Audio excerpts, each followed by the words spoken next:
মানুষের কেন দিব? আমার কষ্টের উপার্জন করা টাকা আমি চাঁদা কেন দিব?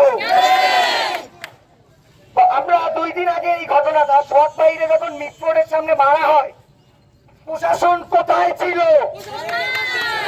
কোথায় ছিল প্রশাসন? একজন নিরীহ মানুষকে যখন ধরতে হবে তখন সবার আগে থাকে। কেন একটা মানুষকে আধা ঘন্টা যাবত পাথর নিক্ষেপ করে মারা হলো মধ্যযুগীয় পদ্ধতিতে, তখন প্রশাসন কোথায় ছিল? একটা বহিষ্কার করে আপনারা কিন্তু দায় সারা হইতে পারবেন না। বহিষ্কার সে যে চাঁদারা চাইছে, কোন প্রেক্ষিতে চাইছে, কার পরিচয় চাঁদা চাইছে, সেইটা পরিষ্কার করুন।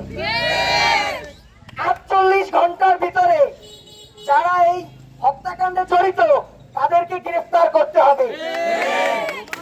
আপনারা না পারলেন আমাদের বলেন, আমরা করব।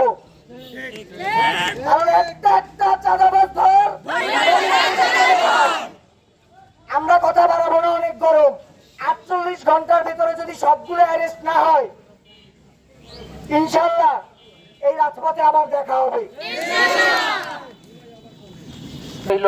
কিভাবে মারা হইলো আমরা সবাই দেখছি, কেমনে মারছে, কিভাবে মারছে, মোরা মগ পরিচালনের মানুষ সহ পুরো দেশের সবাই দেখছে কেমনে মারছে নৃশংস ভাবে। আমি যে কয়বার ভিডিওটা দেখি আমার কান্না থামাইতে পারি না। আমি এই রকমের মানুষ আইএমএস আলিয়াতেও সম্ভবত ছিল না।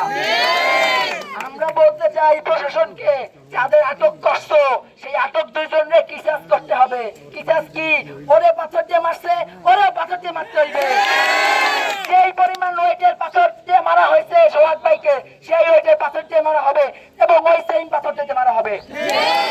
যতক্ষণ না এই বিচার কাণ্ড হচ্ছে, এই আমাদের চোখের সামনে বিচার দেখতেছি, ততক্ষণ পর্যন্ত আমরা রাজপথ ছাড়বো না।